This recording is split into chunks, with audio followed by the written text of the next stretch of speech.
Guys, আজকে আমি সর্ষে ইলিশ রান্না করব। তো আমার সাথে থাকেন, আমি কিভাবে রান্না করি দেখেন। আগেও আমি রান্না করেছি, বাট আজকেও রান্না করব। আমার সাথে থাকেন। তেল গরম হয়ে গিয়েছে, পেঁয়াজ কুচি দিয়ে দিব।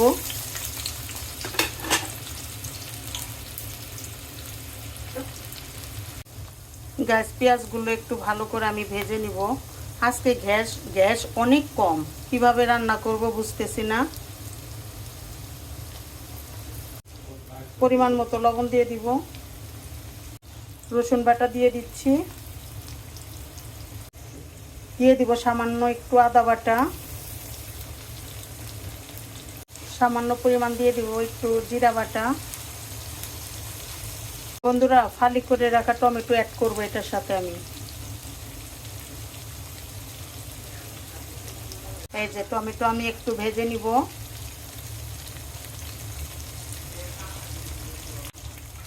এখন আমি সর্ষে বাটা অ্যাড করে নেব।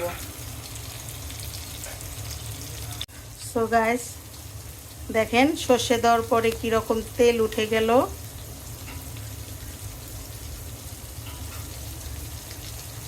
অনেক সুন্দর লাগছে।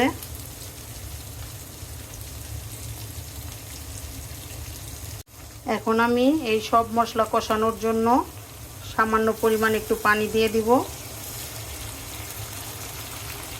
দেখেন বন্ধুরা, কি সুন্দর কালার আসছে। এখন দিয়ে দিব হলুদ গুঁড়ো।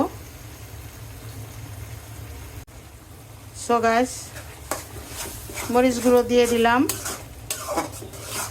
দিয়ে এখন আমি মশলা ভালো করে একটু নেড়ে নিব।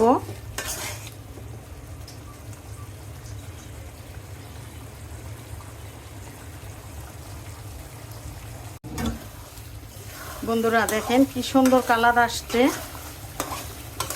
এত সুন্দর কালার আসবে আমি ভাবতেও পারি নাই। অনেক সুন্দর কালার চলে আসছে।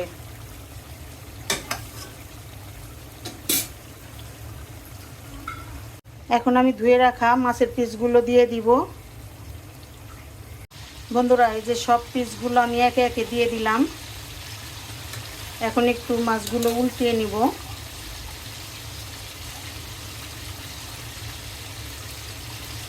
বন্ধুরা, সব মাছের পিসগুলো আমি একে একে উল্টিয়ে দিলাম। এত সুন্দর ফ্লেভার আসছে, খুব সুন্দর একটা ফ্লেভার চলে আসছে। আমার ঘরেই বন্ধুরা, আমার ঘরে সর্ষে ইলিশ সবার খুবই পছন্দ। দেখা যায় একবার এক প্লেট ভাত চেটে পুটে খেয়ে উঠে যায়। এখন আমি একটু ঢেকে কিছুক্ষণ কষিয়ে নিব। এই যে বন্ধুরা, আমার মাছ কষান কমপ্লিট। মাছটা বড় ছিল, ডিমও হয়েছে। এখন আমি ডিম দুটো দিয়ে দিব।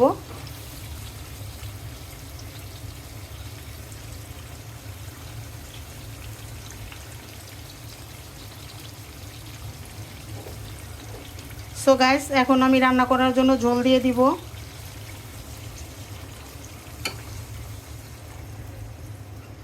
গ্যাস এখন একটু বেড়েছে। বন্ধুরা, এখন আমি ঢেকে কিছুক্ষণ রান্না করে নিব। আশা করি আপনারা আমার সাথে আছেন। বন্ধুরা, এই যে আমার রান্না শেষের দিকে। এখন আমি আস্ত কাঁচা মরিচ দিয়ে দিব।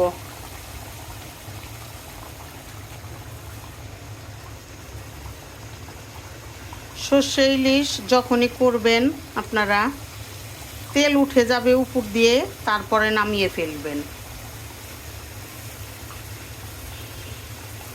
আমার তো এই যে উপর দিয়ে তেল উঠতেছে।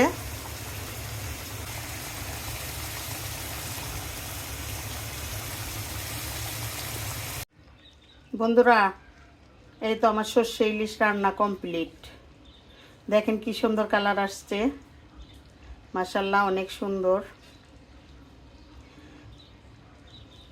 বন্ধুরা, আমার এই সর্ষে ইলিশের রেসিপি যদি আপনাদের ভালো লেগে থাকে, তাহলে প্লিজ একটু লাইক কমেন্ট শেয়ার করবেন। আমার পেজটাকে একটু ফলো করবেন প্লিজ। আমার নতুন পেজ, আমার পেজটাকে একটু ফলো করবেন, আমার পাশেই থাকবেন। সবাই সুস্থ থাকেন, ভালো থাকেন। আল্লাহ হাফেজ। আসসালামু আলাইকুম।